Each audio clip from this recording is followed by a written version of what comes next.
Good morning. Good morning. Hola, bonjour.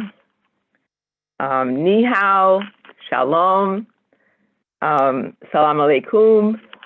And I think that's all I can remember right now. But good morning and welcome to the webinar, 20 Years of Faith Engagement in HIV Prevention, Looking Back, Moving Forward. My name is Carol Tell, and I'm the coordinator of the AIDS Institute's Faith Communities Project. And I'd like to thank you for taking time to be with us this morning. Next slide, please.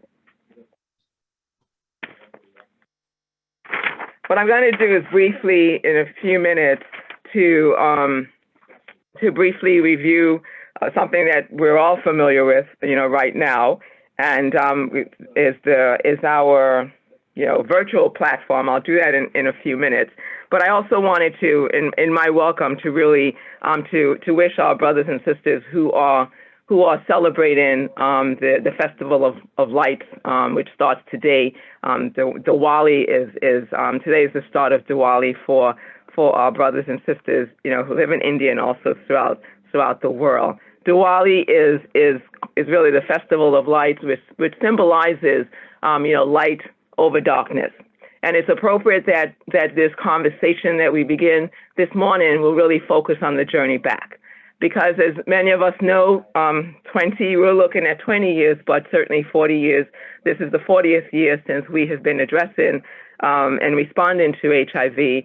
And it was a dark period, 40, 20, and for some people it still is, but it's definitely, today the light is much brighter today than it was 20 and 40 years ago. So we'd like to wish those who celebrate this day a blessed start of Diwali.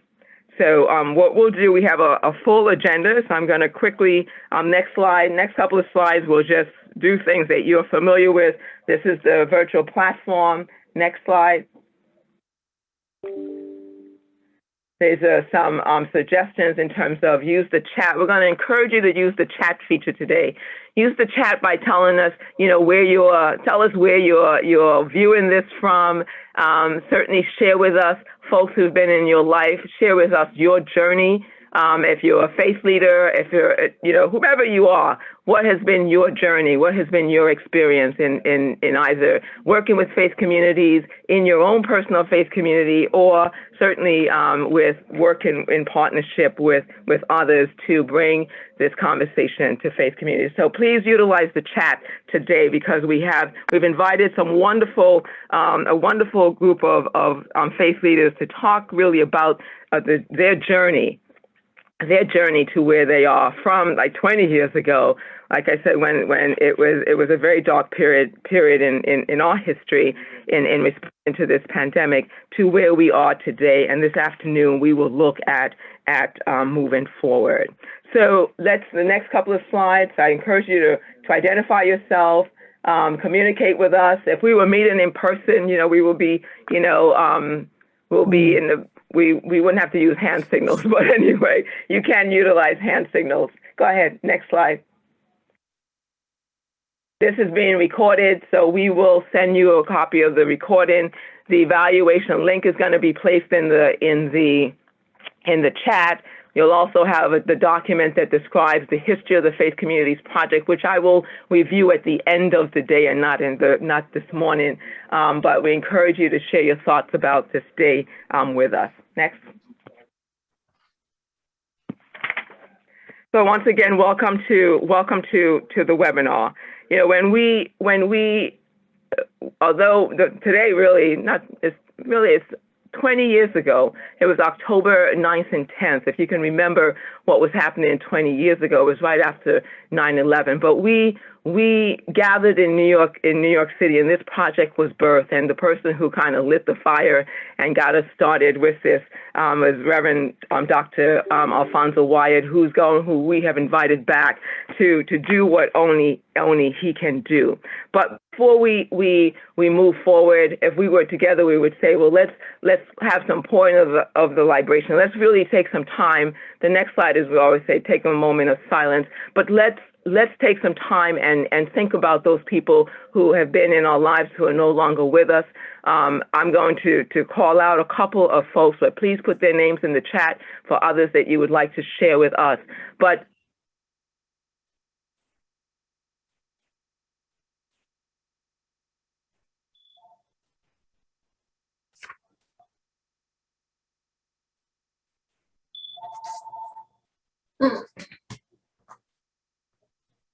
Carol, I think you muted somehow. Did you press *6? oh, have I been muted all this time? Yeah, not the whole time. Really? Yeah, it was just like a minute. Oh, Just as okay. you I began thought to I was speak of the okay. moment of silence. Oh, I did. Okay, great. So I just wanted to really call out the names of some folks. I always say our ancestors, people who have walked this journey with us, who are now in our eternal light, and would like you to certainly do the same as you remember those people that have walked the journey with you and have been part of your light. I want to really call out Christopher Gray. Christopher Gray was an African American openly gay window design in department stores in New York City. He was from Long Island, and he was part of the New York State Prevention Planning Group back in the 90s, who strongly advocated for the creation of this project, and certainly advocated for the engagement of faith communities in our HIV prevention effort. So I call his name because he will never be forgotten, at least by me, because he was really the person who stood up and called for this program.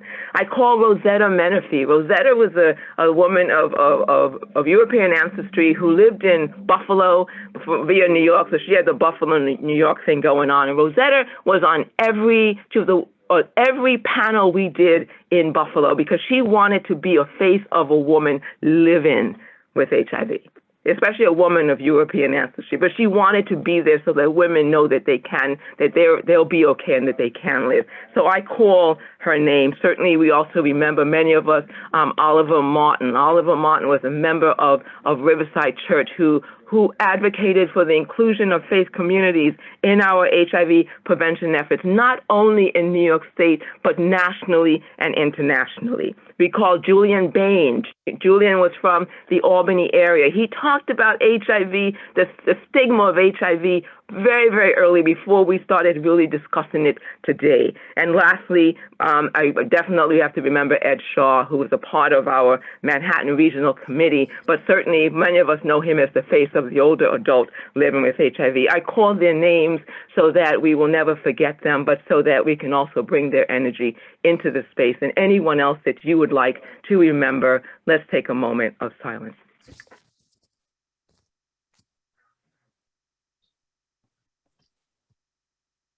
All right, thank you very much.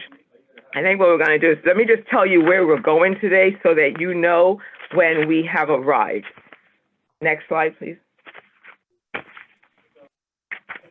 We're going to, in a few minutes, I'm going to turn this over to Reverend Dr. Bruce Rivera, who will take us through the program, introduce the clergy, providing the invocation, but before that, really introduce our director, who will provide the official opening. And then we will have the opening reflection by Reverend Wyatt, and then we will have our clergy conversation today, and then Dr. Rob Fuller will come back and do the closing reflection, and then we'll do the benediction, and then at the end we'll just really recognize some clergy who've been part of this process for us from the very, very beginning. Next slide. Basically, our objectives for this morning is to look back and to hear the lived experience of faith leaders who have responded to this pandemic. And then this afternoon, we're going to explore how do we move forward with this. And then we're going to recognize the many, many people who have been with us. I say this to say that there have been many faith leaders who've been with us, who have participated in our programs. We couldn't bring everyone together, so I really pray that you do not feel snubbed or overlooked. Your contribution is something that will never be overlooked. So I thank those of you who are here today, and I turn this. The next slide is just who we are, and let me introduce to you the moderator for this morning program, Reverend Dr. Bruce Rivera, who's the senior pastor of Christ Church, UCC in the Bronx. Dr. Rivera?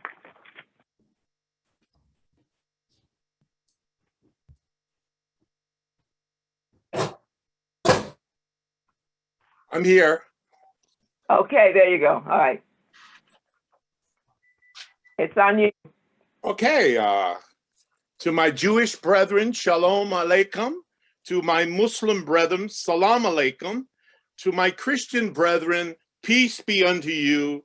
To my Buddhist and Hindi brethren, namaste. Para la persona del hablar de hispanas, que la paz de Dios sea con ustedes. And to everyone else, welcome. I am certainly deeply humbled to be in the midst of this fine cadre of clergy, knowing full well that you represent the best that our community has to offer. So I am certainly grateful for your presence, certainly grateful for your participation. I've had the privilege and the pleasure of working with many of you over the course of these last 20 years that we are recognizing today. And so I recognize and I salute each and every one of you for the wonderful task that you've done. I know it hasn't been easy. I remember myself early on that I was called everything but the child of God. I remember receiving a letter from a major denomination indicating that I should cease and desist from promoting sexual promiscuity. I remember being cast out and pushed back by my fellow brethren for discussing the issue of prevention and harm reduction, and how we were chased away from churches because we dared to tell them about the use of condoms. I know that early on that I had to really engage myself deeply in all the different holy texts so that I can know how to advocate for HIV/AIDS awareness and prevention in the midst of many faiths. I knew particularly in my own faith that if I was a watchman on the tower, and if I saw the plague coming and I did not let my people know of the impending plague, that the blood of my people would be required at my hands.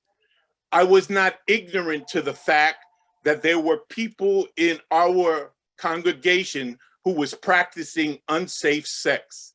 And while I knew that my core message was abstinence, I was not ignorant to bringing the course of harm reduction to our people.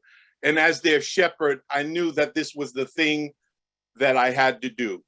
So today I am again proud and privileged to be in the midst of such wonderful people who have journeyed on through this particular journey with me. So without further ado, I think, do we have the slides back up so I can be led by what is next? Thank you, Kristen. Okay, so we're going to be graced with the lovely Johanne Morne, who is going to come before us and welcome us this morning. Please put your hands together and welcome Johanne. Thank you. Thank you so much. It is an honor, it is a pleasure, and certainly a blessing to be with all of you today. And really to reflect on how much has been accomplished and the friendships and the network and the support that has been developed over these 20 years. Thank you. So I welcome all of you to the virtual celebration, recognizing the 20th anniversary of the Faith Communities Project. 20 years of faith engagement in HIV prevention, looking back and also moving forward. Today, as I know has already been discussed to some degree, you'll have the opportunity to hear the lived experience of faith leaders from various traditions and how all have responded to the HIV pandemic during a period when fear surpassed hope and compassion. We will explore the future of faith community engagement and HIV prevention and discuss how we will continue to move forward in the face of COVID-19. And we will also recognize the regional committees, the faith communities, the service providers, and others who have enhanced and sustained our HIV prevention partnership with faith-based communities. Since the beginning of the epidemic, the AIDS Institute has always recognized and understood the importance of the intersection of faith and health. We value the critical role that the faith communities, your communities, especially being faith and spiritual leaders, play and continue to play in the lives of so many disproportionately impacted by HIV. Also by substance use, by hepatitis C, and other chronic conditions. The Faith Communities Project is a statewide community-level intervention. It was developed to enhance and advance HIV prevention, as well as care efforts, especially in those communities that have been hardest hit by HIV and other epidemics. This occurs through information sharing, collaboration, the partnerships that I mentioned earlier, between faith communities as well as community-based organizations, many of whom the AIDS Institute partners with across New York State. This project has gathered faith leaders, persons who are living with HIV, HIV service providers, to make sure that we carry the message of HIV education, prevention, treatment, care, and support. But most importantly, with the priority to help reduce and eliminate the experiences of discrimination and stigma. Since its inception, the Faith Communities Project has conducted over 200 face-to-face programs that address HIV, as well as other sexually transmitted infections and hepatitis C. Over these years, over 23,000 individuals have been impacted and participated. The programs have increased awareness of HIV and AIDS, as well as worked to mitigate stigma while fostering collaborative relationships. A resource directory of faith-based ministries and services was created, along with educational materials, so that as new faith leaders come into communities, they would have resources that they could look to and build upon.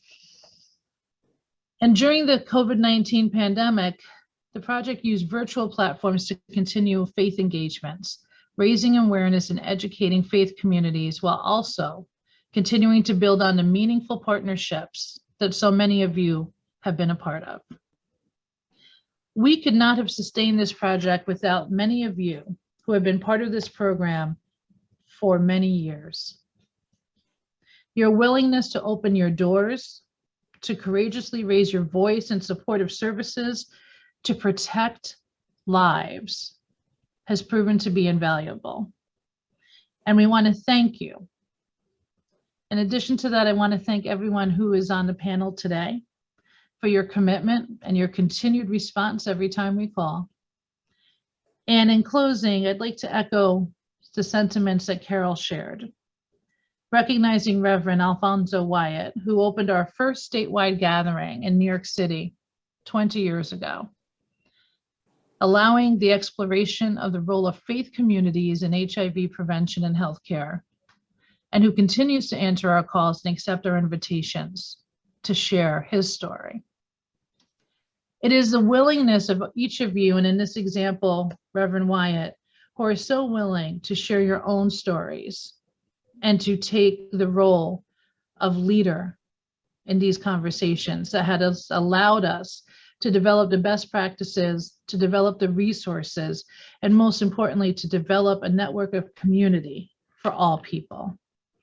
So I say thank you, not only for your support, but for your compassion and for your willingness to partner with us as we continue to move ahead in addressing the many challenges that the people we care for and that we love deal with on a daily basis. Thank you for all that you do. Thank you, Johanne. Dr. Rivera? Blessings unto you, and please be safe. Thank you. Again, it is my privilege to call upon the Venerable T. Kenjitsu Nakagaki, who will give us a word of invocation and centering meditation.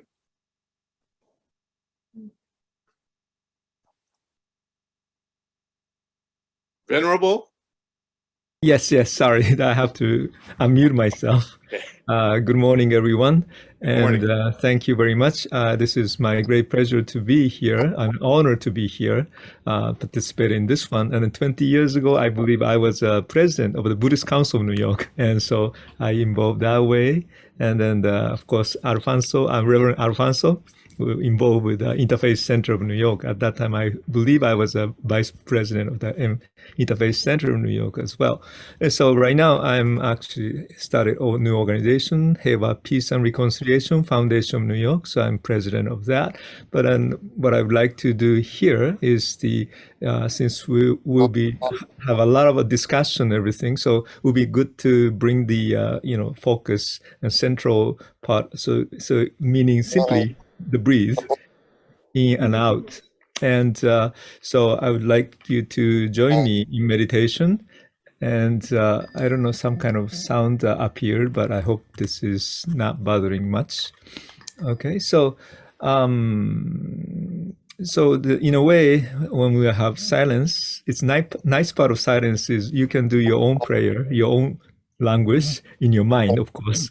And so in a way, we share this same moment with all different traditional prayers or wishes, meditations together. So that's one of the sense that I would like you to experience here. Of course, since this is not present all together, we can just everybody say it. You can mute yourself, I guess, in this case, and then you can say loud, and then nobody can hear what you're doing, which is in a way it's good. So maybe you can do that too. So anyway, so I'd like to begin. So I just simply ring the 3 bells slowly. So during those time, you probably can think of yourself.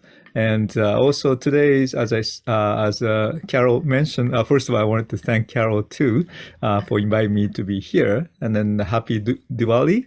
Diwali is a light, so maybe you can think of the light as you meditate, and then bring the light of your revisions. Well, actually, for Buddhists, we said normally the last words of the Buddha is make the truth or the Dharma the light, and then make yourself the light. So hopefully through meditation, you can bring the light, you can place your light in your mind and place, make the God to your light and so forth. So just thinking of the light as which illuminate the past, but also the future as well. So let me start with that. Then sit with your back straight and relax yourself and follow your breath.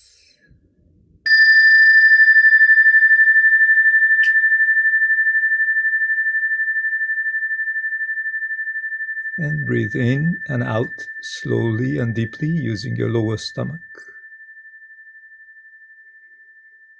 And focus on your breathing.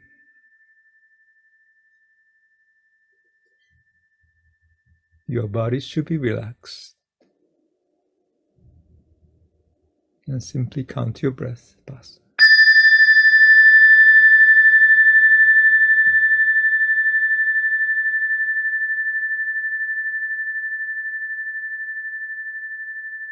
Bring the light of the Supreme Beings.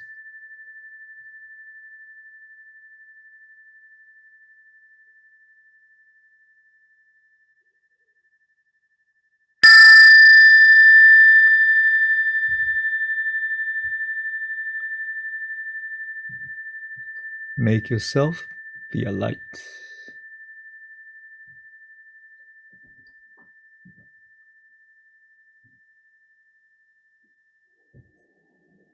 Let me offer my prayer in Buddhism. Nani shiku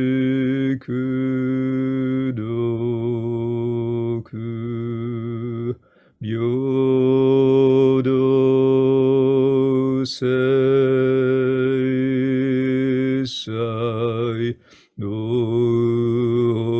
tsubo daishim ojo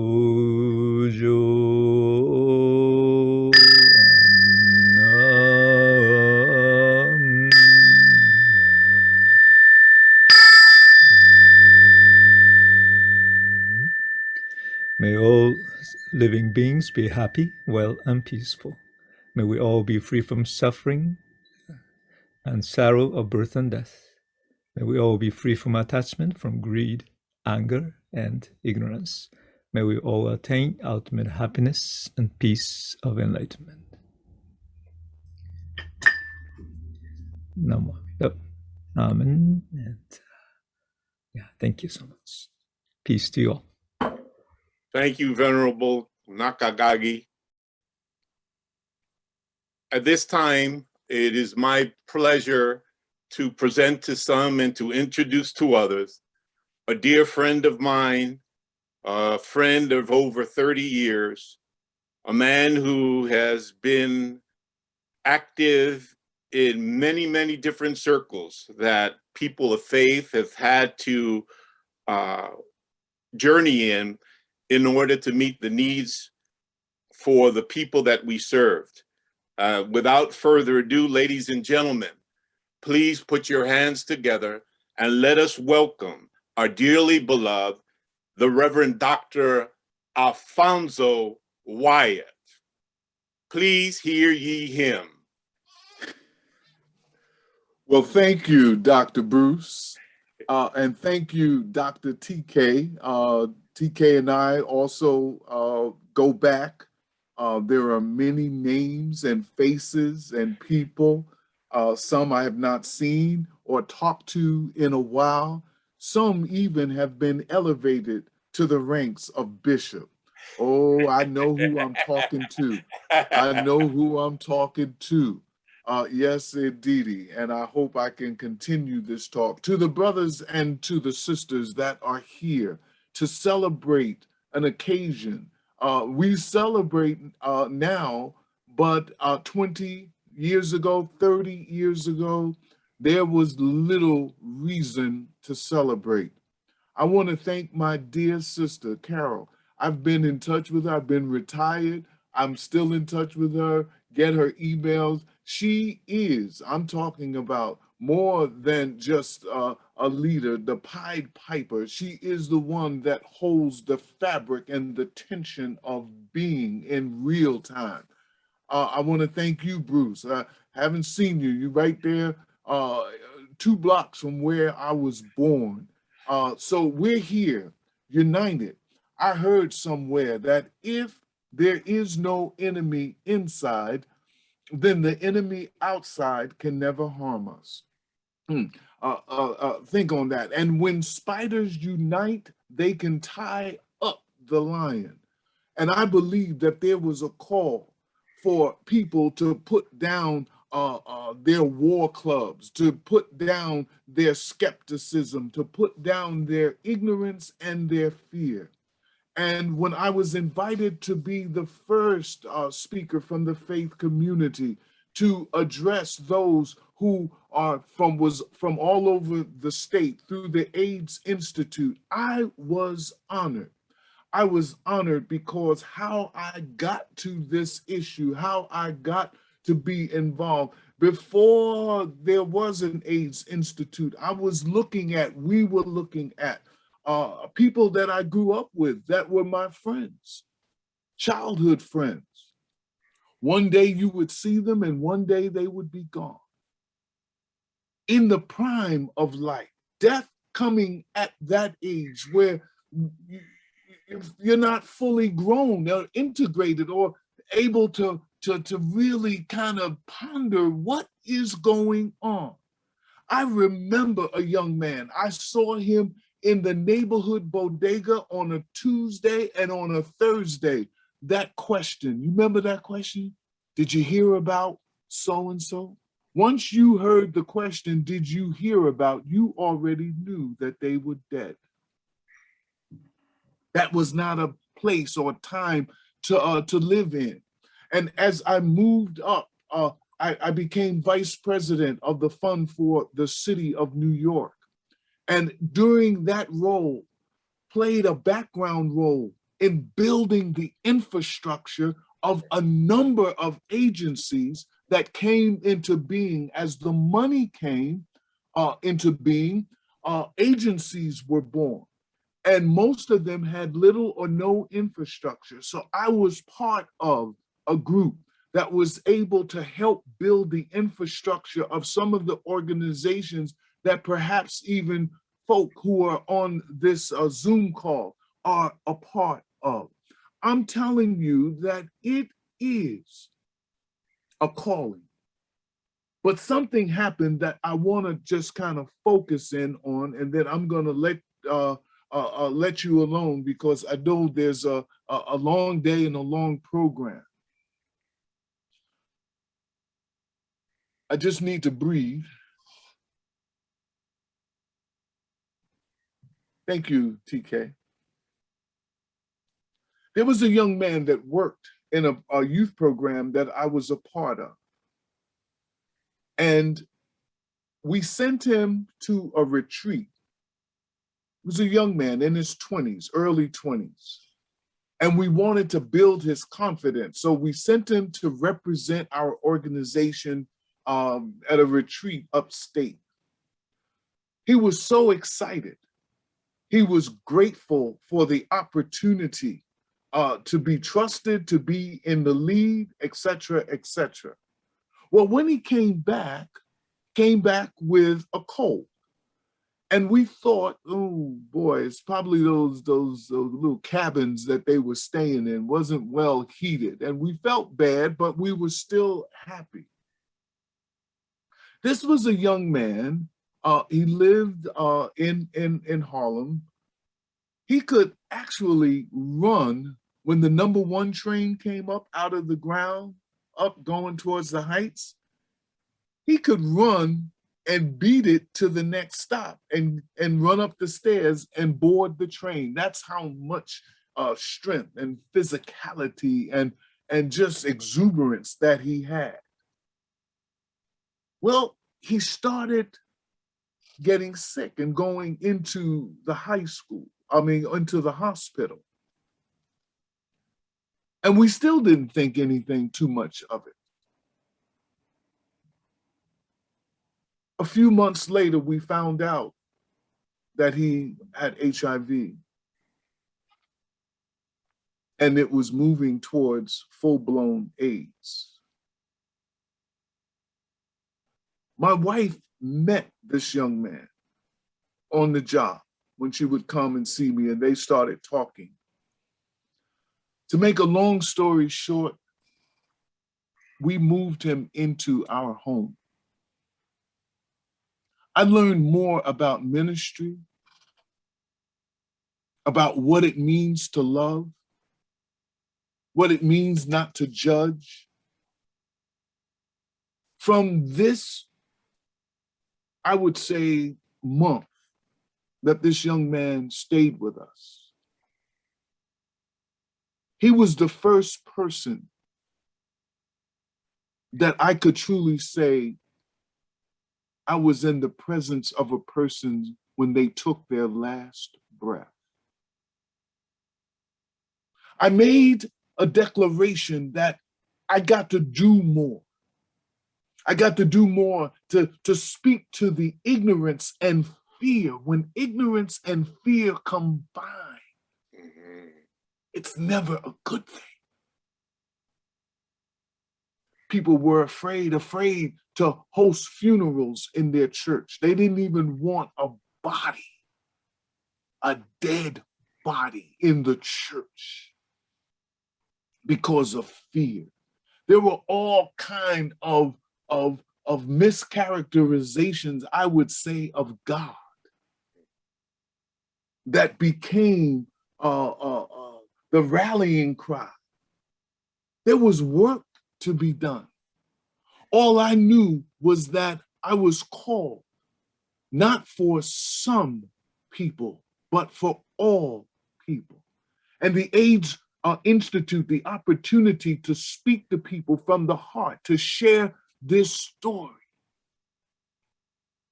And then go on to work with churches, because now the community that was not in the church was coming into the church to do workshops. Alfonso, that's what I call myself, sometimes had to mitigate all of the tensions, all of the misperceptions on both sides. It wasn't just the church, on both sides, in order to make the whole bigger than the sum of its parts. It takes leadership from within and without, but it also had to be predicated on respect. That I have to respect you and you have to respect me. Even if you disagree with me, we can disagree without becoming disagreeable. It sounds like some of that needs to be resuscitated in the times that we're in right now, but I digress. I was also on the Black Leadership Commission on AIDS. I was the New York City chairperson. That's right. And was working with a phalanx of faith leaders from around the city and, well, really from around the whole state. And to be able to work with people of like mind, like cause, and knowing that we were doing a work that was real important. I was one of the founders of the Interfaith Center of New York. And so all of the tentacles went out to make sure that we were on one accord. And over time, doing hospital visits, I will never forget going into a room and the AIDS portion could manifest in so many different ways. And going into a room on behalf of a mother who asked me to visit her son, and the manifestation of the disease totally disfigured his face. He did not look like a human being, but he was a human being. And to go in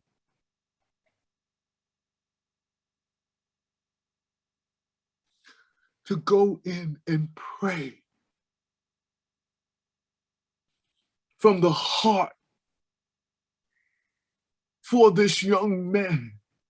I don't know if he heard me or not, but it did not make a difference. Beloved, we are still united. We are still being pulled. We are still being called. I want to thank you from the bottom of my heart. I want to thank you on behalf of people who don't even know that you exist. But because you exist, you were able to be a part of the Sisyphean task of keeping this ball moving. I want to thank the AIDS Institute. I would go into the AIDS Institute. I met staff. Some of them are still my friends and still family. I think that's what it's about, being extended family, one to the other. So in celebration of this call, in celebration of all that is good, may we have peace. May we have inner peace. I think TK would co-sign that with me. May we have inner peace, a peace that the world can't give, nor the world take away. To my brothers and sisters from various traditions, know that we are united in love and respect. Know that we have to be in relationship in order to have a relationship. And know, as I said, that the whole can be greater than the sum of its parts. I leave you with a poem that I wrote. The title is Safe Harbor. If we cannot take love truly professed to another, then hopelessly we are lost, forlorn sister and brother, cast adrift on a wide sea, sails billowed by hate, evil winds forever blow, a wider void create. Can we find together some shelter from the storm and rescue the words, I love you, a new bond form? This day into forever, we sail a turgid sea. Who first speaks the words, find safe harbor in me. I love you, my brothers. I love you, my sisters. Peace. I turn it over to Bruce. I guess I'm turning it back over to the moderator. That's right. We got to get together and catch up, all right? Yes, yes. Thank you and for thank you all. Your love. Thank you for taking the time to help us to understand your journey and how diversity is not our weakness, but our diversity is our strength.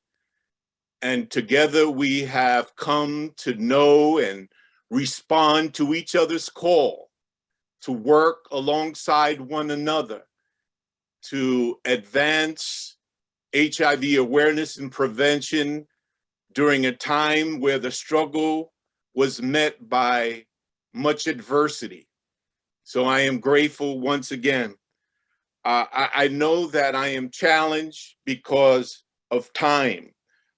We do have a very ambitious agenda, and I know what I'm going to ask the clergy to do is something that is very difficult to do, but to contain your message within a 5-minute presentation about your journey. And so without further ado, I'm going to work around the program because there's some people that have to leave us before others. So I'm going to call upon our bishop, who Fonzo noted that got elevated during the time that we had worked alongside one another when he came from down south to join us in our struggle here up north. So without further ado, ladies and gentlemen, please put your hands together and let us welcome Bishop Stacey Latimer from the Love Alive Incorporated Sanctuary of Praise. Hear ye him. Amen. Thank you so much. Thank you so much. First, giving honor to the divine for this marvelous gift of life, this opportunity to share that which has been given to each one of us, to community, to the world, to Sister Carol Terrell and the Department of Health for this invitation to be a part of this important occasion. I want to thank you, and to each of you, my father's children, good morning. I am Stacey Latimer, the founding spiritual leader of Love Alive International Sanctuary of Praise, and I am humbled and honored to just be sharing this platform with such mighty men and women of faith. Have a brief moment to kind of share my story, but I was thinking about it this morning. You know, I've been here for 18 years now, and out of those 14 of those years, I have been engaged in some form or another with the health department, in community, and combating HIV and AIDS. But I am from South Carolina, reared, born in Lawrence, a little small town there. Received my diagnosis in 1987 while I was on active duty in the military. And I don't know if I was in shock for quite some time, but it did impact me in the way that most people would think, or whatever. It didn't crumble me. In fact, I continued on active duty until my commander changed. And once my commander changed, I now had an experience with stigma, with someone being prejudiced. And so I had to make some harsh decisions, some rash decisions about what I should do about this crazy treatment, about this hatred that was being spewed at me by my own commander. And so I took it upon myself to go to Walter Reed Army Medical Center, where that was one of the places that they would send people in the armed forces for evaluation after receiving a diagnosis of HIV or AIDS. And I went there for help. And once I was there, I was sent to the infectious disease department, explained what was going on with me, and Walter Reed rescued me. They refused to allow me to go back after having a conversation with my commander on speakerphone with several of the staff members there at the hospital. They made a wise, loving choice not to send me back to such hatred. But one of the benefits, or one of the blessings that I have been able to experience is being healthy. Because again, once I got my diagnosis or received my diagnosis, there was really no meds. At that time, AZT was still being tested. So I was actually told I had 6 months to live, and that if I lived past 6 months, I would be bedridden for the remainder of those days until the end of my days. Praise be to God, here we are 34 years later, and still no opportunistic infection. The latest thing, I do have was diagnosed with prostate cancer about 2 years ago, but for 32 years, healthy. My first line of defense was mental health. I found it important to speak out. I found it important to share my story. Being a person of faith, I knew that if these were my last days, that I needed to be used of the Lord to intervene, to do whatever I could. And so I did. I made a sort of a pact with the Lord, a covenant. Said, God, if you allow me to live, I submit myself to you, and I want to be a tool to be used to stop this hate, to stop what I was witnessing, mothers and fathers putting their children out, mothers and fathers not coming to see their children sick in the hospital, all those particular things. And we thank God that he said he'll make room for your gift. And so all these years, God has made room for me in communities, room for me in faith, room for me in homes, room for me to be able to use my story and my faith to encourage others to live a healthy, vibrant life. Thank you. Thank you, Bishop. It was certainly pleasing to the heart to hear those wonderful words of encouragement. I pray that everyone who is present has taken that to heart, and we'll be opening it up later for questions and answers. But again, for the sake of time, I'm going to continue to call upon the wonderful cadre of clergy that we have present, who is the best that the community has to offer, particularly in the battle against HIV/AIDS. So without further ado, ladies and gentlemen, I am pleased to present to some and to introduce to others the dear Rabbi Bonita Nathan Sussman from Temple Emanuel. Rabbi Sussman, would you please unmute yourself? Thank you so much for this wonderful honor to be here. My assignment was what I remember. So I remember the sadness and I remember the gloom. I remember the times where when a new medication came out and everyone got all excited about it, and we knew that the medication would be short-lived. So we gave an analogy that it's like you're walking on stones in the water or turtlebacks, and you get on one stone and you use that till the other stone comes, and then you'll be able to go on that. And we have now examples of people who have lived many years with this. I remember the wonderful work of the Staten Island HIV Care Network and the brilliant concept that it was, that it had committees that were mandated by the state to help figure out how to manage the disease on Staten Island and elsewhere in the state. We had committees for case management, education, advocacy, and I remember driving people to both city, state, and federal presentations where we train them how to advocate for themselves for more funding, for more care, for all kinds of different improved services. I remember the Needs Assessment Committee, where we were mandated every few years to put together a needs assessment of what exactly was needed on Staten Island to improve services. And we did that, and every year the services approved and we had new needs, which I'm proud to say that this was like such a brilliant concept.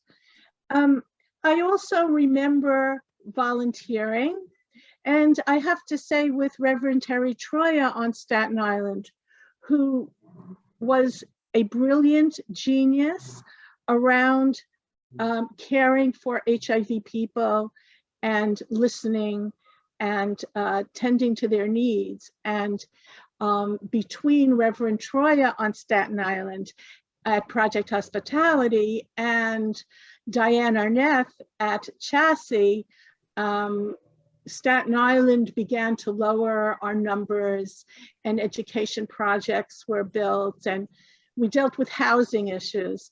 But I want to say, as a volunteer, I took care of a little boy who was 12 years old, Andre, who was born with HIV.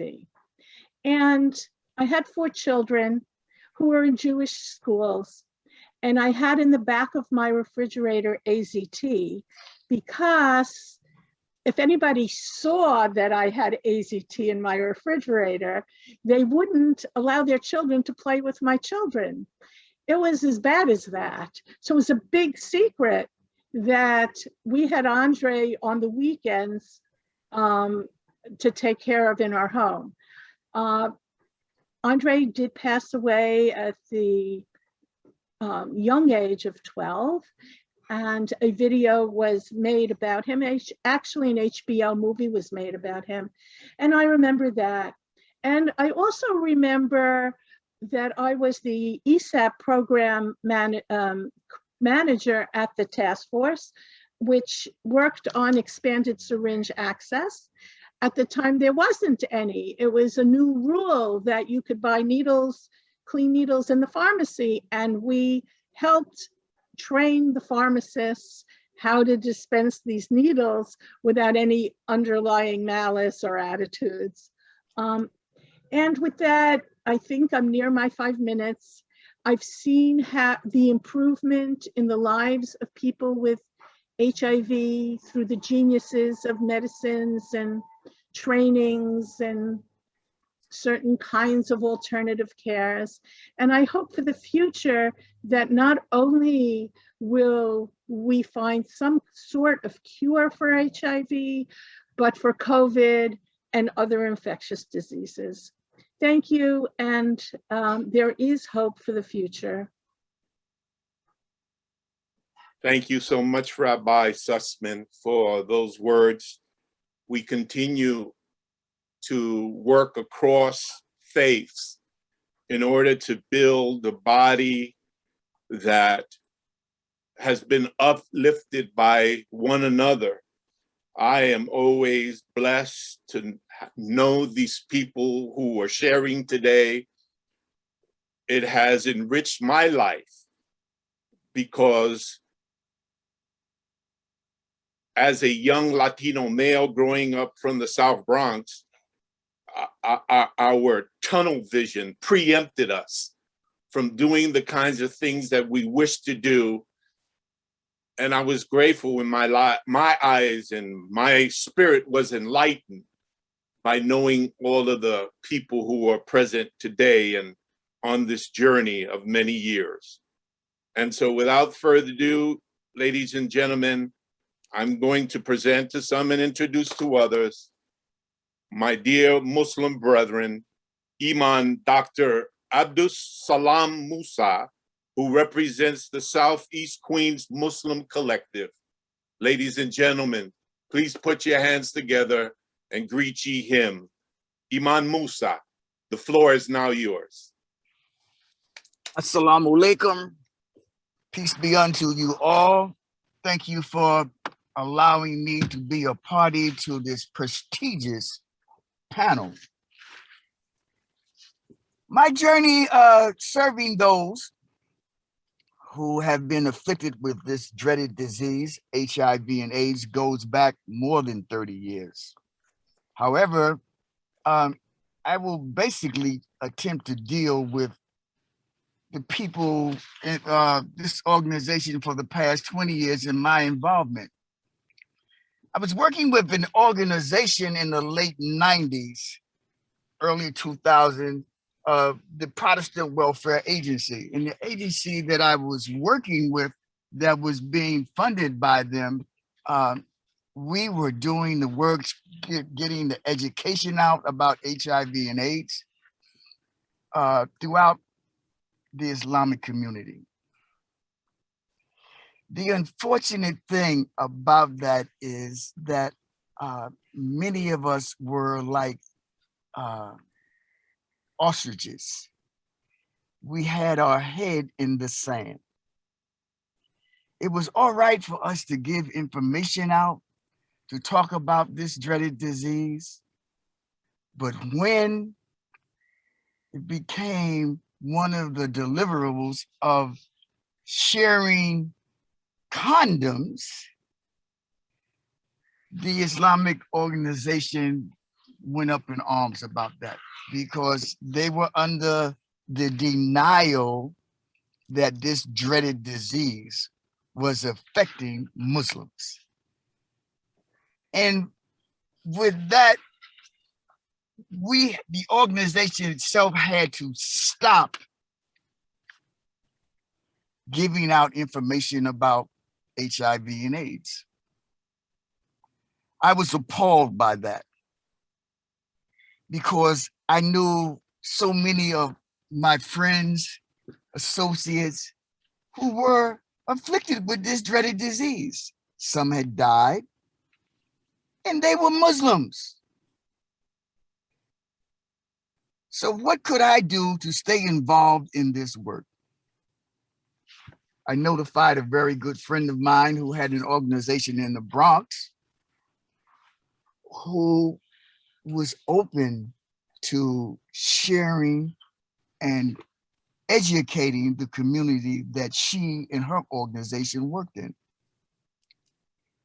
With that, I continue to be involved in helping to educate people about this dreaded disease.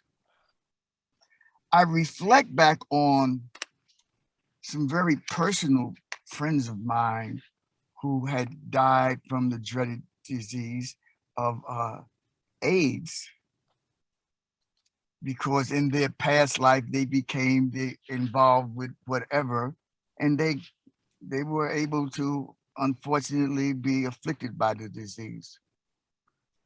Since this time, we have continuously shared information about how this disease affects us. And I'm just really sort of happy, but not sort of happy that according to AIDS organization, that this disease has been reduced 61% since its peak in 2004. You know, it is alleged that this disease at one time was only a disease that afflicted people who were gay, or the Haitians, or drug users, and that wasn't the truth. And I've been involved with just really assisting people and letting them know that this disease can afflict any and every one of us by many different ways. People who are heterosexual, people who get blood transfusions, but the stigma of people who have AIDS or HIV is still something that I believe that hinders us, it hinders the Islamic community from addressing this dreaded disease within our community. Fortunately, again, I have to say that MWIRD has been in the forefront in the High Bridge area of sharing this information with their communities, with giving out condoms, allowing us to educate the individuals in that community and abroad of the challenges that all of us face if we do not raise the level of awareness of how this disease can be spreaded, what we need to do to protect ourselves, and to continue this work around letting people know how dreadful this disease is. All praise is due to the Creator. We have definitely had a reduction of it. People are not dying at the rate that they were dying before from getting this disease. People are not being infected as they were before because of us educating, disseminating, distributing condoms, and just letting them know what they need to do to continue to stay protected from getting this disease. I heard the Reverend Rivera speak about how he was ostracized because he was getting this word out about this dreaded disease. I remember I was told in my community, we can't talk about this anymore. We cannot give out any condoms or anything because our community just doesn't believe that this is affecting them.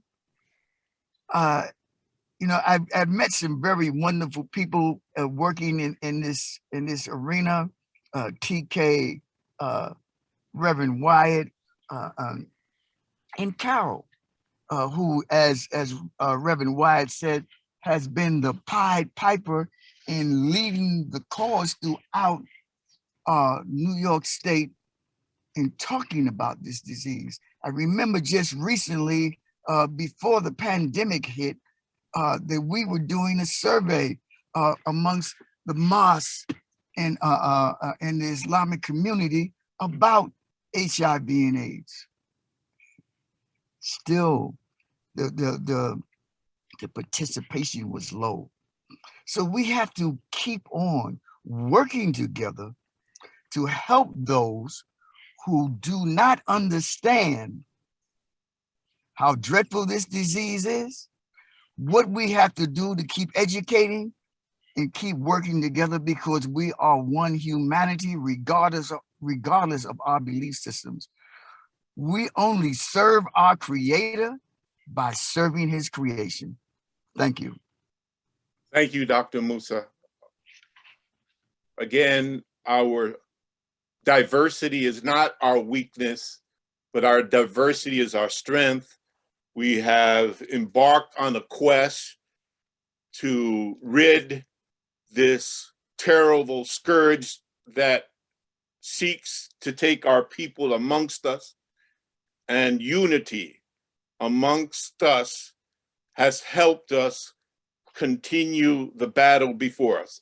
Without further ado, ladies and gentlemen, I'd like to introduce to some and to present to others the dear Reverend Jill Farnham from the First Baptist Church of Herkimer County. Jill, would you please unmute yourself? The floor is now yours. Thank you so much. I appreciate your conversations. My name is Jill Farnham. Actually, the First Baptist Church in Herkimer has been closed, and I'm now part of the Interfaith Coalition of Greater Utica, which I've been for a while. I was listening to the stories and remembering, we do go back 20 years with the Care Network. with the faith-based project. We used to call it faith-based initiative. I remember signing into the methadone clinic in the 2002 maybe, and saying I was with the FBI, and nobody came in to get their methadone that day. So I think that's when we changed our name. I've been working with HIV and AIDS really since 1985 in Washington, D.C. I came out as a lesbian in 1981 and moved down to Washington, was working for the urgent care center down there. And in 1985, we started hearing about people who were having this disease. It was a terrible, awful thing, and those people had it. I was introduced at that point to metropolitan community churches, and I was out at a conference in Sacramento and met Steve Peters. And if anybody's seen the video on Tammy Faye, Steve was one of the people that she interviewed with HIV and AIDS in the late 80s, early 90s. And Steve Peters had just gotten his diagnosis in 1985 and was part of that conference. And I remember listening to him and going up and hugging him during worship, which led to me becoming MCC clergy. In 1988, I went to seminary, Wesley Seminary in Washington, D.C., and became MCC clergy. Went out to Long Beach, California we called it orientation of pastoring. Actually, we called it boot camp.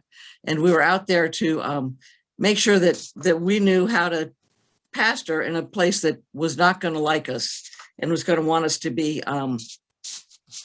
quiet. We were going to be the gay and lesbian clergy in the world. And Troy Perry founded this organization in 1968. We say it was a precursor to Stonewall, with the thought that it would go away very soon because everybody would want us back in their congregations because we were so active, but here we still are.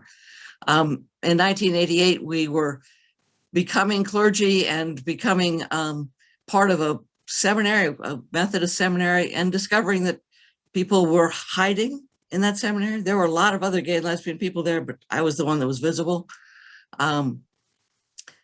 And starting to work with people who were living with AIDS and trying to figure out how to visit them and watching them die so quickly and not knowing how to really help, what it was we could do and how we could make a difference.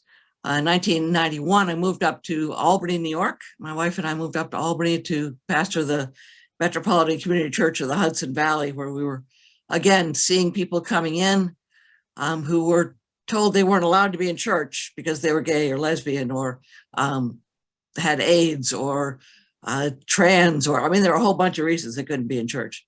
And so we spent the next 14 years reminding people that God loved them. By about year 12 or 10, some of the members of the congregation was like, Jill, you keep saying God loves us. We need more of a message than that. I want to hear about sin.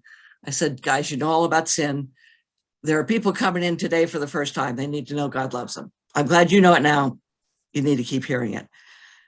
And at about that point, 1995, I think we started seeing the folks who were going to be coming to the Eddie Visiting Nurse Association where I was working. I was pastoring, but that was my part-time job at the VNA, who were dealing with HIV and AIDS. And Mike Losinger moved from the state of New York to the Eddie VNA with this plan for a care team program where churches would provide non-medical social support for people living with AIDS. And I was like, yes, sign me up for that. So I started working with Mike. Our church had a couple of care partners. And Mike stayed for about 4 or 5 years. He was getting ready to retire. And then I became the leader of that organization. We ended up being in over 50 synagogues, mosques, churches. We were from Baha'i to Unitarian Universalist, and had people all over. When I'd go and talk to them about starting a care team, the clergy would say, well, Jill, nobody here knows anything about HIV and AIDS. We probably don't need a care team here. And I'd say, yeah, right, okay, I'll just talk to you. It'll be fine. And we'd start a care team in that congregation, and the minister would come to me later and say, I had 3 people in my congregation tell me about their son or their nephew or their sister or their brother, and they'd never dared to talk about it before. And because we have these care teams, we now know we're taking care of more than just that one care partner. But we also ran into the stigma. People on the teams would come together and they'd say, Jill, nobody will sit in the pew with me anymore because I'm part of the care team program. And I have to admit, my snarky side kicked right in. And I remember this during COVID so well, that it's like, in my church, we don't do any of those things that would cause you to get HIV and AIDS during church, sharing needles, having unprotected sex. I don't know why they don't want to sit with you. It's kind of an amazing thing to me. It's not like we can get it in the air like we can now. So one of the things that we had also started doing, and I'm hearing people talk about how we can get this education out, the Names Project started in Albany, and we started showing the quilts. And we started having the quilts at the Empire State Plaza. On World AIDS Day, we'd have it for a week. And I saw people coming in there, police officers. I saw one walk in and he's sort of standing back at the door like, oh, this can't really be anything important to me. And this would have been in the early 2000s. And he looked down the row of quilts and he saw 911 on the quilt. And I think he thought it was about 9/11. But he went down to take a look at it and realized that it was a police officer. His family had made a panel for a police officer who died of AIDS. And he came back shaken. He came back with his eyes opened. And it reminds me that really and truly our best gift, our compassion, our presence, our education, our knowledge are all important. Our stories will change the lives of the people who are wondering why this is important to them. The Names Project was massive and immense, and I don't know how busy it still is and how many people are using it, but there are thousands of panels from your local area. There are hundreds of panels that could come in and tell people about the story of HIV and AIDS in a way that will get underneath their denial. I can't tell you how many Muslim panels there are, but there are a lot of them. I know there are Buddhist panels. I know there are firefighter panels and police officer panels and all of that. So that's really one of the things that was most powerful for me as I was working with the VNA and we were able to show the quilts and do all that kind of stuff. I was able to work there and take care of faith groups, but I wasn't really able to be a person of faith. I was clergy the whole time. But on September the 13th or September the 12th, 2001, the Eddie VNA called me to say, Jill, can you go to our organizations to tell them that we are needing to have, we're going to be supporting them and providing them with some prayer as they experience this issue. So I wanted to make sure that we all understand that one of the things we have is our stories, and we really, truly need to continue sharing those. Thank you. Thank you very much, Reverend Farnham. Thank you for those words of encouragement. We continue our program for today, and we're going to now yield the floor to Reverend Moshi Moses. Please unmute yourself. The floor is now yours. Reverend Moses. Here I am. Right here. Hi, I'm Reverend Moshay Moses. I am an African-American woman of transgender experience. My experience goes far back, dealing with addressing with people who are affected or are living with HIV. I work at Positive Health Project, housing work as a harm reduction counselor. I've been working for them over 20 years.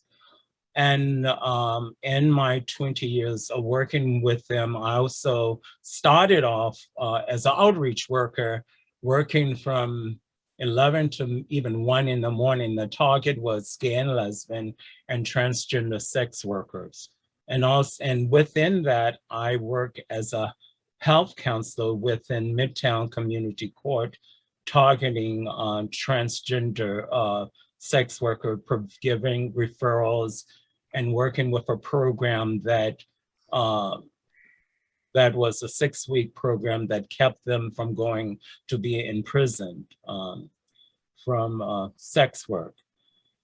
In that, I realized from my background before I got into Positive Health Project, I was a fashion designer for 20 years. I'm actually from Lynchburg, Virginia. My advocacy and protest started probably the same year Stonewall, during 1969 when I was 14 years old, during the Jim Crow area, holding a picket sign. And my advocacy has continued. My story goes further when I started joining a Metropolitan Community Church of New York. And I was one of the founder members of Gender People. It's a spiritual group that is open to everyone and for those who love them. And it's an ongoing group that I facilitate even now at Metropolitan Community Church. The story I would like to tell as I talk about my intersections self as an African-American woman of transgender experience, how it affects my community as a trans experienced person. Over the years, my first experience is seeing transgender who was diagnosed with HIV and finding out this doesn't occur now, but the stigma and homophobic is still existing, especially among African Americans and people of color. As you know, the age range for African American women of trans experience is 35 or less. And that also included people who are affected with HIV. But what I have experienced and what really moved me to go into the ministry is visiting transgender who are sick from HIV and trying to convince them to go for medication. And they're refusing to go for medication because of the transphobic that occur within the health center. A lot of them rather stay home or wherever they live and die before being humiliated and not honoring their transgender experience. Far as dealing with them, we had within Housing Works, a Positive Project, we were able to have this group for transgender people who of color. This was in 1999, and we probably were one of the first transgender people of color for trans people who we were able to give them support, and in my outreach to help them to go for medication and to also prevent for them buying hormones on the street and injecting other drugs illegally as well. But as the year, it has gotten much better. But my experience now, as even now, is the idea of being more accepted and within not just the larger community, but within the gay and lesbian community, because even back then, trans people were not really accepted in that community as well.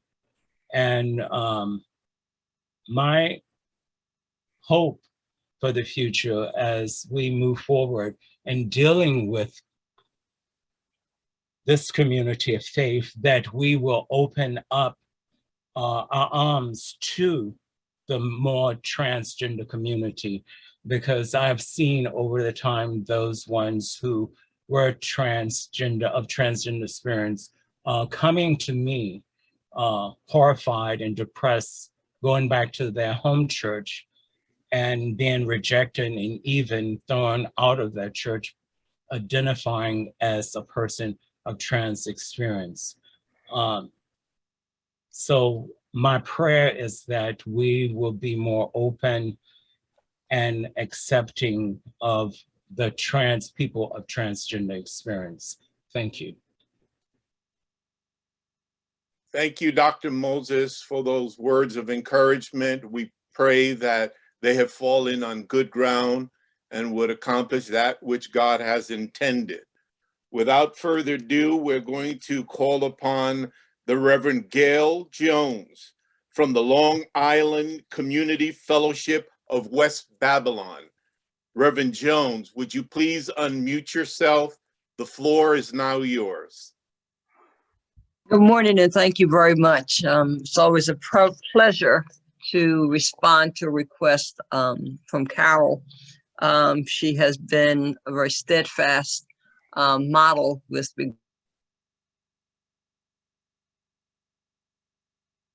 say for myself, I have been working on behalf of HIV and AIDS ministry for about 29 years. I had a cousin who was the youngest of about 6 of us, who I found out not from my family, but through a childhood friend who had transitioned from AIDS in a prison cell. And so that immediately raised my awareness around the secrecy and the stigma with regard to this. This was my baby cousin, whom I loved dearly. And as God makes a way, I found myself walking into a worship experience one Sunday afternoon. And it was out of a ministry that was born as a result of a response to those who are brown, who were living with the virus. And there was very little focus, services.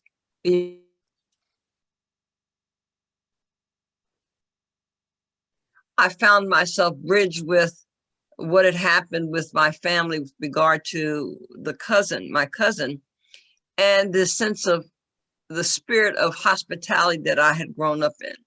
My grandmother modeled for us that no one should ever feel rejected, no one should ever go hungry, and whatever resources you had, you made a way that people would feel that their humanity counted. And so with all of these things converging, I found myself going into hospital rooms and praying for people who thought that God didn't love them, or thought that they were no longer worthy to even be in a conversation that was connected with anything related to God. And so when I think about this journey that I've been in, I recognize that God has always placed me in locations and situations where the light was not always as bright. Not always as bright with regard to the full. And so from that vantage point, I found myself working. Always trying to bring this message of the inclusivity of who our God is, regardless of what you call your God. And so when I think back on this whole experience in the mid-90s, when the stigma was great, when the fear was great, I remember the faces of the very, very young men who would find out they had the virus, and within 3 to 6 months, they were gone. And so with that, we continued to work. The thing that stands out most significantly me for this whole journey is that we were always on the horizon with regard to medicines. But what I found is that it wasn't until people began to say that they were living with the virus rather than dying from it, there was an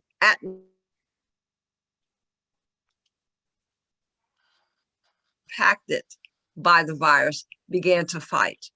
And as they began to fight, then new roads, new opportunities, new medicines appeared. And I realized that a good deal of what had to happen, as much as it was important for us to talk to those who were shunning people, but to really embrace those who were living with this virus, to begin to embrace themselves. And once we were able to do that, once that began to happen, shifts happened, a whole new attitude and response to life began. And so that was very important for me. And that's the thing that I take away from this journey, and my commitment and involvement with stemming the HIV AIDS work. Thank you very much. Reverend Jones, for those kind words and those words of encouragement. Once again, I pray that they fall on good ground. There might be someone here whose message they heard from you may help them continue the journey that they're on. So without further ado, I want to yield the floor now to our very own Venerable TK Nakagaki. TK, would you please unmute yourself? The floor is now yours, sir. Oh, okay. Thank you very much. Thank you for all the speakers sharing such a valuable the views of the experience that they have, and each one is probably different. And in my case is try to share maybe first experience that I have, and also maybe from the Apicha Asian community that I work with, and also Buddhist community that I've been involved with, because somehow our community is a little more minority sort of group, so maybe hidden in a way, like even like all the AIDS things going on. So I just wanted to share some of the parts of the experience that I had.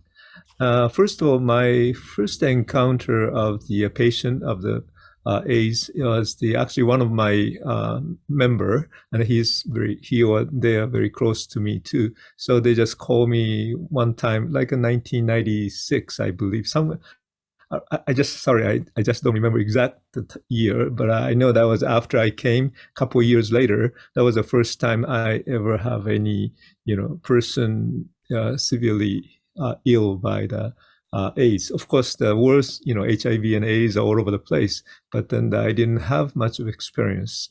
And then at that time, they called me to come to the hospital to possibly see their son. And so that was actually one of kind of shocking in one way, because the hospital itself, but then you have to wear everything, cover yourself totally. And, there's curtains there. You have to go through all those curtains. You have to, really sanitize everything. And, then finally you can meet, but then the, person's behind the curtains. And, of course, there's a clear curtain, so at least you can see the face. But, it's just, very, very, unknown, the virus. So still, there are times that no, the cures are available, so that was one of the time that feel kind of, it's like a really for me, it was strange that what is this space, even like that kind of feeling that I had for the first time. And actually, I visited a couple times later to him too. But so at least, once you get used to it, I guess that's somehow the one that's way it goes. But then that was very, very different, even like a visit that patient. And so, but unfortunately, he passed away later, maybe within a couple months. And so that was sad, still pretty young. And so that was start with the experience that I have. And then,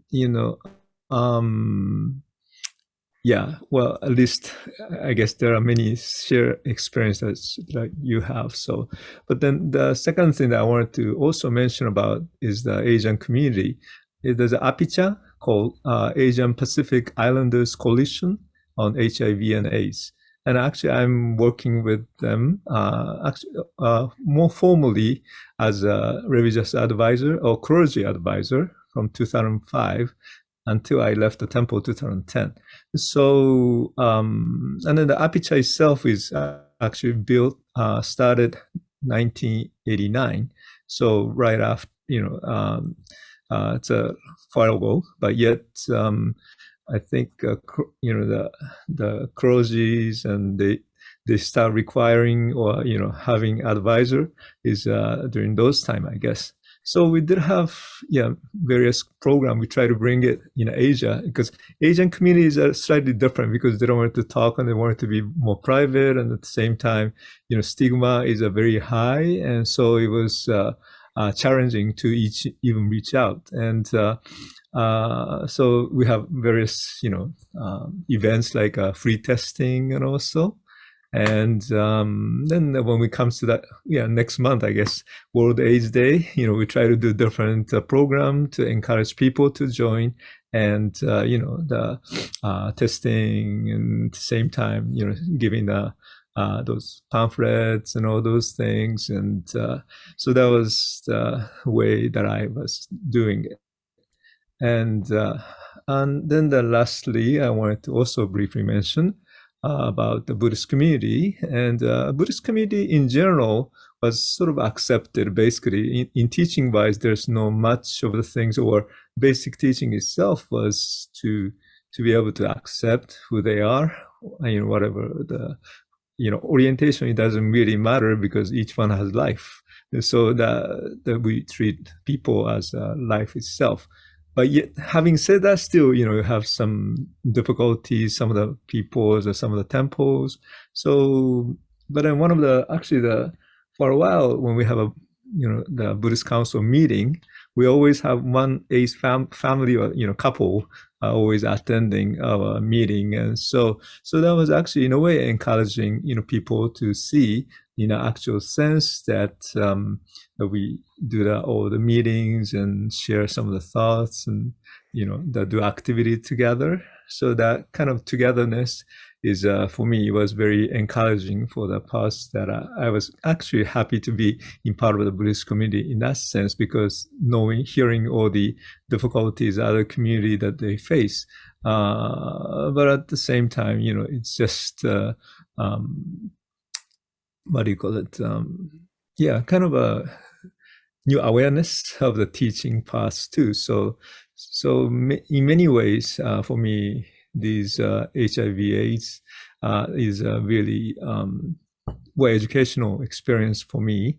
And but at that time when I serving to the HIV parts, I can't really fully do all those parts. So I have so many different roles that I have to do as a temples, and I was as I said, Buddhist Council New York president too. So there's different issues after the 9/11 too. So there's quite a few things going on. But then I consider at least HIV and AIDS problem is one of the big important things that we should deal with. So that's all I wanted to tell you at this point. So I feel kind of, frustrating one way I can't concentrate everything that some of the people are doing, but I guess I did the best that I can with my limited capacity. But so thank you so much. And enough you did do, TK. We love you very much, and we love you for your fellowship and your work over the years. I certainly want to thank each and every one of our presenters this afternoon. We are encouraged, we are uplifted, we are more knowledgeable of the stigmas that continue to bear in our community. And so I thank each and every one of you for sharing your experience, strength, and hope. At this time, it is my privilege and pleasure. You know, I am always grateful that within our own, we can rely on someone who is at the very top of his profession, a consummate professional, a consummate researcher, and a consummate professor at Columbia University. We are glad to call on him when we need our education and training, when we need to get the specifics as to what's ailing our community. And without further ado, ladies and gentlemen, I am very proud and privileged to have the opportunity to introduce and present to some our very own Dr. Robert Fullilove from the Mailman College of Public Health, Columbia University. Please greet ye him. Dr. Fullilove, would you please unmute yourself? The floor is now yours, sir. Terrific introduction. Reverend Rivera, cannot thank you enough. So good to see you again. Brothers and sisters, ladies and gentlemen, I cannot tell you how pleased I am to be in your presence today. I am someone who has been teaching on Zoom for almost 18 months. And I know that in a gathering such as one that we have represented here on Zoom, some of what I like to do most as someone who was trained back in the 1960s for the ministry is really not possible for me to engage in fully. I'm very proud of the fact that I have been around for a long time. And at this moment in history, some of the most important observations that I can bring to bear for the deliberations that you all have been engaged in this morning is the fact that I'm an old guy who has been there, done that, and gotten the t-shirt, and is able to say something about how to put in perspective where we are now based on what I know about the past. So I play almost sinfully on the notion that despite the fact that I don't look it, I'm just 2 years away from my 80th birthday.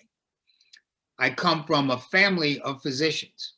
My grandfather was someone who practiced medicine in the state of Mississippi, did so at the time of the 1918 flu pandemic, the Spanish flu, was someone who was ministering to populations in the Delta of Mississippi in 1918, when that pandemic, which killed as many as 60 million people worldwide, was wreaking havoc in almost invisible ways in the Black community of the United States. That was a moment in our history when nobody was counting the dead, when nobody was keeping track of the numbers of people who had fallen ill, and where so much of what happened in communities of color in the United States was invisible because we weren't watching as a nation, because we weren't paying attention. Having that kind of family background and having a dad who was also a physician, but who specialized in sexually transmitted diseases, I'm often reminded of the fact that just a few months before his death in 1986, Dr. Mindy Thompson Fullilove and I were embarking on our careers as AIDS researchers and as folk who are all about HIV/AIDS, how should we describe this? Policy and policy development. We came at a time when, for those of you who can recall the 1980s, the Secretary for Health and Human Services in 1985, Margaret Heckler, said, "World, guess what? We have identified the infectious agent that causes AIDS, it's HIV, and within a few months, we will have a vaccine and we will have a cure." That was 1985. As many of you have pointed out in the course of the morning, we celebrated our 40th anniversary of commemorating the existence of HIV this June, at a moment when we have treatments, but we don't have vaccines and we don't have cures. And that 40th anniversary came at a point when yet another viral pandemic, the third in the lifetime of my family, was wreaking havoc with an especially difficult impact on folk who were struggling with HIV. It wasn't just that HIV was a problem for folk who were dealing with COVID-19. It was the fact that in too many urban areas in the United States, those of us who are living with the virus simply did not have access to appropriate medical care because all the hospitals and all the clinics were so bound up in treating COVID-19 that the routine care that many people who are struggling with the chronic disease that HIV has become simply could not get access. And that failure to get access, once again, imposed a threat on those of us who work in communities where access to medical care has always, historically, been a challenge. When my father knew that Mindy and I were getting ready to do HIV research, he said something that I will never forget. He pointed out that having started his practice of medicine in 1934, for the first few years of his residency and his actual medical practice, he was dealing with sexually transmitted diseases. Some of you have heard me make jokes about the fact that, isn't it interesting that my dad sent his kids to prep school and college by being someone whose last name was full of love, but who was treating gonorrhea, syphilis, and chlamydia. My dad, in reflecting on that history, pointed out, for many years, there was nothing I could do with my patients. Then in the 1940s, I had a cure. I had penicillin. Son, guess what? I'm still treating gonorrhea, syphilis, and chlamydia. And despite that I have a cure, it has become really apparent to me that the end of a pandemic does not come about because you can treat it. It comes about because you have dealt with the social forces that are driving it. And what about the social forces that have driven HIV? They are not simply those that are represented by a virus. They have everything to do with the marginalization and the disadvantage that is so much a part of the communities where all of us do our work. It becomes very clear that pandemics take advantage of the weakest members of a given society. And in doing that, we'll always find a foothold. We'll always be able to create reservoirs of illness because of the invisibility and the failure to deal with the healthcare problems that are so much a part of the lives of the least of us in a massive, rich, technologically oriented society like that of the United States. I think the most important part of my work with the faith initiatives that Carol Tyrell has organized so brilliantly has been how much it has connected me to the voices of faith and to faith communities that were an integral part of the work that I was engaged in the 1960s in the civil rights movement.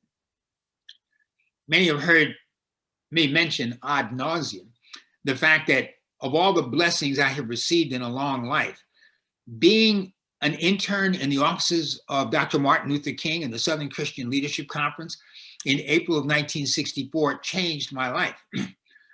I'm fond of pointing out that Dr. King used to joke about my last name. I mean, think about it. What Baptist preacher do you know who couldn't take advantage of being in the presence of somebody whose last name had love in it?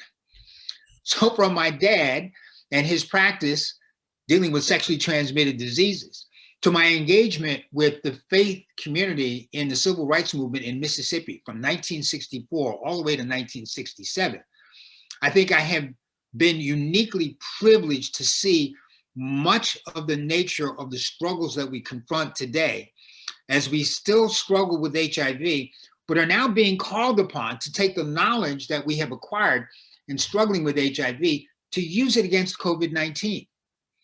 Many of you are a part of a faith movement, Choose Healthy Life, which is organized by folk at Abyssinia Baptist Church and 5 other major cities in the United States. And you know that part of what that effort has engaged is the ability to have faith communities find members of their congregation who are credible, trusted messengers, and who are involved in the task of convincing members of our communities that yes, COVID-19 is a threat. It is not a myth. It is not the flu. You must get vaccinated. Vaccinations can save lives and prevent you from getting hospitalized. And no, the vaccines do not represent an insidious plot to inject us with foreign substances that contain microchips that will connect us to the world empire that is running out of Washington, D.C. That what I have discovered more than anything else in the 18 months that we have all been dealing with this pandemic is that the word of science in the United States is no longer sufficient. Science is just another voice in the room. And for all the folk who doubt that anything that comes out of the mouth of a scientist, who doubt that anything that represents scientific data about this epidemic and about epidemiology must be mistrusted, are very clear that if anything is going to be done to convince the general public, the doubting general public, that there are things that must be done to protect us and our families, the word cannot come from a scientist like me. It is much more likely to come from folk like yourselves who in your battles against HIV/AIDS have really understood what it means to speak to and about the communities that we serve. The most important lesson that you've taught all of us in public health is the absolute critical importance of communication. A lot of people in public health simply don't understand the nature of the struggles that we're confronting when we continue to try and meet doubt about medicine and public health research with more and more facts. If people aren't swayed by facts, continuing to drown them in factual material is a study, an exercise in frustration. No, what we have come to understand is that if anything will move folk to do what is necessary to promote their own health and to prevent exposure to disease, it comes about because a trusted, credible messenger has somehow spoken to them and spoken to the deep-seated doubts, the intense mistrust that appears to be so much a part of modern life in the United States. If we are not about science, then increasingly the words that all of us bring, the experience that all of you in this Zoom call have had in struggling with HIV becomes all the more essential as we face a future that, as far as I can see, is going to be mired in doubt and where our inability to pay attention to much of what science tells us about the world might be something that puts us in greater peril than what we face right now. I think more than anything else, my hope is that in commemorating 20 years of being members of faith communities who are engaged in the struggle to promote the health of the public, that the lessons that we've learned and that we are reviewing in the course of our time here today will be lessons that we will be able to share with public health scientists and physicians as they struggle to deal with the huge levels of doubt and mistrust that are so much a part of the public discourse about what we have to do to preserve ourselves and our good health. I'm of the belief that the COVID-19 pandemic will be with us for a long period of time. Those of you who know something about the way public health researchers have regarded this pandemic know that the most important observation they've made is that our failure to vaccinate people in Asia and in many nations in Africa has meant that we have created living petri dishes, living reservoirs of infection, where a virus like COVID-19 will continue to evolve and will continue to create variants that will always challenge the health of the public. Worldwide, we are suffering, are we not, from problems that have been created by interruptions in the supply chain, which are all to be laid at the feet of how much human civilization has had to shut down in the face of this pandemic. And what happens continuously is that we get to a point where we are now where we go, ooh, there aren't that many cases. Things are getting better. Ooh, maybe we can start going back to business as usual. Brothers and sisters, ladies and gentlemen, there is no going back to January 2020. I know I'm speaking to the converted. I know that I'm not telling you anything you don't know. But maybe the most important article of faith that we can adhere to is that the lessons we've learned about HIV, which has been with us, again, for more than 50 years. It's more than just when we recognize it. Think about the 10 years when it was circulating in the community amongst people who were asymptomatic and who didn't know that they were infected and created some of the problems that are today.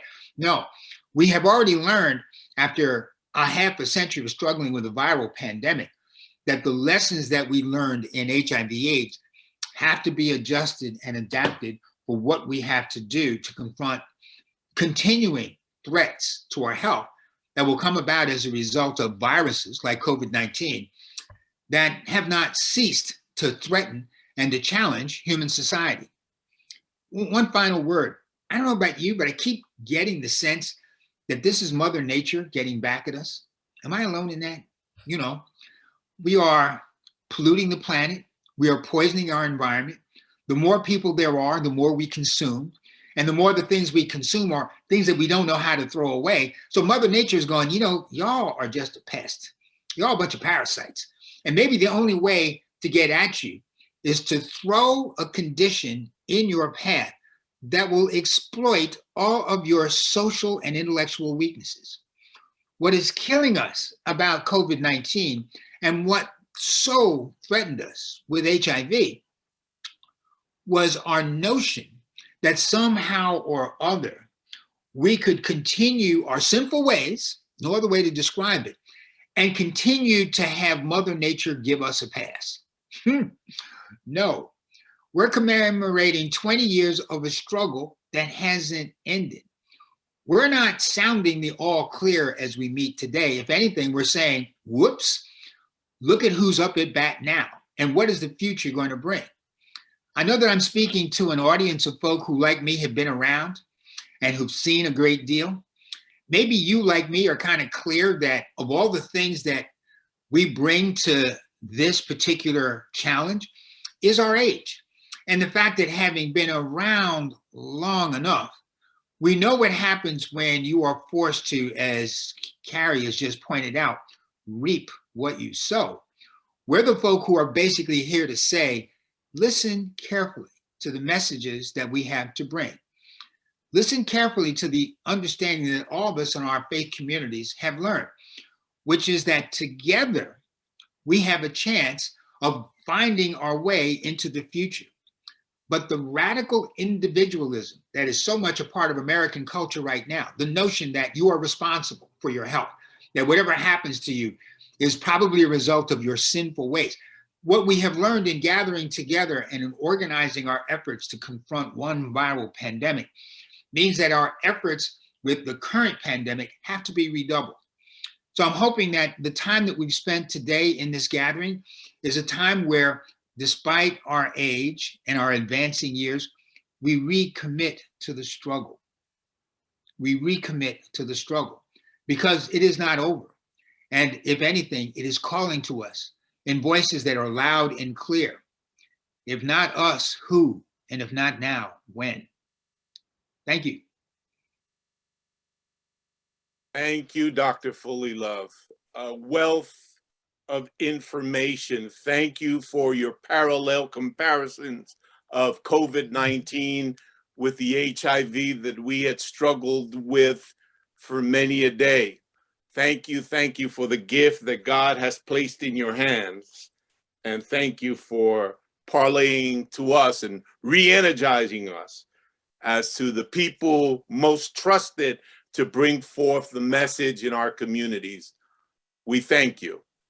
At this time, I'm going to turn it back to the very capable hands of our coordinator, Carol Terrell. Would you please put your hands together and welcome her, our Pied Piper, who has always rallied us together and galvanized us into action. So without further ado, ladies and gentlemen, Carol Terrell. That was a great setup, Pastor. Thank you.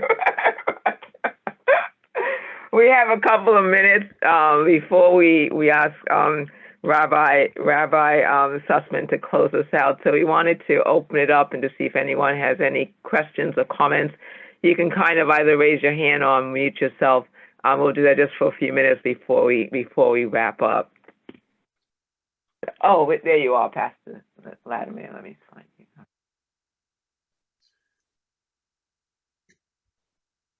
We've put let me see, Kristen has put the link, I believe, to the evaluation. Here you are, found you. Okay. Hopefully I have everyone. Yes. Okay, Kristen has put the link to the evaluation for those of you who are with us and not joining us this afternoon. We'd love to get your feedback. Any thoughts, any comments? Anyone? I'm not certain if I can see folks. Let's do the gallery. All right. Don't know. Is there anyone who needs to? Okay. All right. So then what I will do is, what we're going to do is have Rabbi Sussman close us out in prayer. And then we have the last of it. We want to, after that session, we really want to recognize some of the clergy who have been involved in this project with us over the years, and then we'll just show you some pictures as we close out the morning. But it is with tremendous gratitude that certainly I have to say, thank you on behalf of the Faith Communities Project and certainly the AIDS Institute for each and every one of you taking time out of your schedule and always really answering the phones and saying yes and traveling with us across the state, coming out at night, opening up your congregations in the evenings for us to come and to bring these programs to you. Thank you for sharing the journey. Certainly we came from a very dark place, but where we are today, the light is shining in a way that it was not shining, 20 years ago. So Rabbi Sussman, if you can bring this segment to a close with your benediction, and then we'll do the recognition and then call the day, bring it to a close. Thank you. Thank you so much for all of your inspirational words and caring and thought and healing messages. Merciful God, we pray for the well-being of all those who are ill. Grant them strength and a sense of your nearness. Keep steadfast their faith and keep them from yielding to despair. Grant wisdom and persistence to those who are striving to bring healing and relief from pain. All of you in this group and Carol Tyrell's wonderful programs and everyone in the United States and in our states and around the world who are working to bring health to many of our people. Help those who share the anxiety which illness brings with it. Inspire them to be brave and hopeful. Grant us courage and confidence and keep us ever mindful of all who are afflicted. Accept our prayers, O God, on behalf of all who seek you today and others who may never seek you. Please listen to them as well. Baruch atah Adonai, Rofei Cholim. Praised are you, O God, healer of the sick. Thank you very much. Thank you. So, I just want to quickly recognize, if we were together, we would be calling you up on stage or wherever we would be, and to recognize each and every one of you individually. But we have traveled across the state for the past 20 years, and many faith leaders have opened up their places of worship for us to bring these programs. I'm going to talk more about the Faith Communities Project in the latter part of the afternoon session, but the next couple of slides, we're just going to really recognize those individuals in the different regions who have been with us. Of course, for the Bronx, we have Reverend Dr. Bruce Rivera, who has led for the past 14 years. He has spearheaded and really facilitated the Bronx Regional Committee's annual HIV and domestic violence to really speak to the intersection of these issues. Last month, he facilitated the conversation on perpetrators and addressing the needs of perpetrators. We also have to recognize the pastor of Tridestone Baptist Church, Gethsemane Missionary Baptist Church, Creston Avenue Baptist Church, and certainly we also have to recognize Sheikh T.A. Bashir, who's always been part of the domestic violence and HIV program in the Bronx. Can you hear me? I don't know if you guys hear me. Yes, okay. So the next, Kristen, can you pull up the slides? The next region would be. Carol, I can't do anything. Can you hear me? Okay, no problem. I'm sorry. Yes, I think you. the live transcription No. messed up something, and I can't click anything right now. Don't worry. So the next is in Brooklyn. We have Bishop Dr. R.C. Hughes Nelson from the Church of God of East Flatbush, along with Reverend Dr. Mary Washington and Pastor Gloria Edwards. They have opened up now. Pastor Bishop Nelson, every year when he hosts a program, he basically hosts this during his Bible study so that his members will come and hear the information being shared. And Reverend Washington and Reverend Gloria Edwards are always part of our programs. In Central New York, we have Hops Memorial CME Church, where the Missionary Society usually hosts our program. And they've been hosting most of our programs when we're in the Syracuse area, and that's under the leadership of Dr. Bruce Burns and the ministries under the directorship of Melody Holmes. In the Hudson Valley, we have recently had Reverend Grace Baptist Church, Beulah Baptist Church. Grace is in Mount Vernon. Beulah is in Poughkeepsie. We have New Progressive Baptist Church in Kingston. We have Calvary Presbyterian Church in Newburgh, and also the AME Zion Church of Newburgh under the pastorship of Melvin Stubb. They have hosted programs for us in the Hudson Valley. On Long Island, we definitely are indebted to Pastor Jones and the Long Island Community Fellowship in West Babylon. They have always hosted and opened up their congregations for us to come together to have these programs. We have Reverend Kimberly Quinn Johnson from UUC of South Fork. We have Bethel Church in Freeport. We have Mount Pleasant Baptist Church in Westbury, and certainly we have Memorial Presbyterian Church in Roosevelt, Long Island. They have been incredible. In Manhattan, we have St. Luke AME Church under the pastorship of Reverend Marcellus Norris. The northeastern area, we have Mount Olivet Baptist Church up in Saratoga. We have the Fifth Avenue AME Church, Zion Church in Troy, New York. We have the Bethel AME Church in Schenectady, and we have the First Lutheran Church in Albany, and they have hosted programs for us in the past.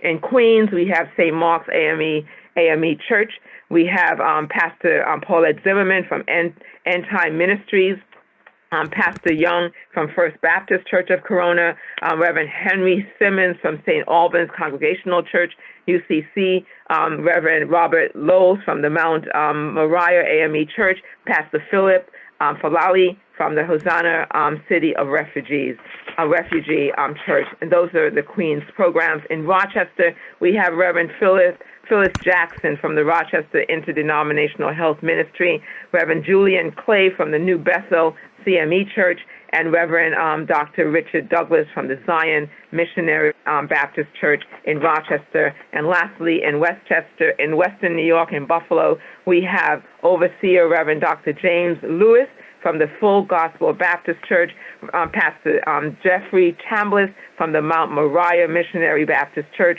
and Imam Adiola from the Islamic Council of Western New York. These faith leaders, and there are many more, but these are the faith leaders who have been there with us and have supported our efforts over the years.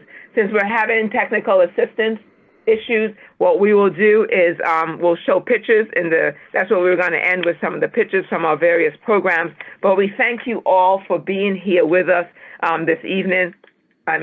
This morning. We will see you. Join us back again this afternoon at 1 o'clock, and we will continue this conversation by looking forward. Have a wonderful evening. If you're unable to join us for this afternoon, please download the evaluation and let us know what your thoughts are for this program. Have a wonderful evening. Thank you, Reverend Rivera.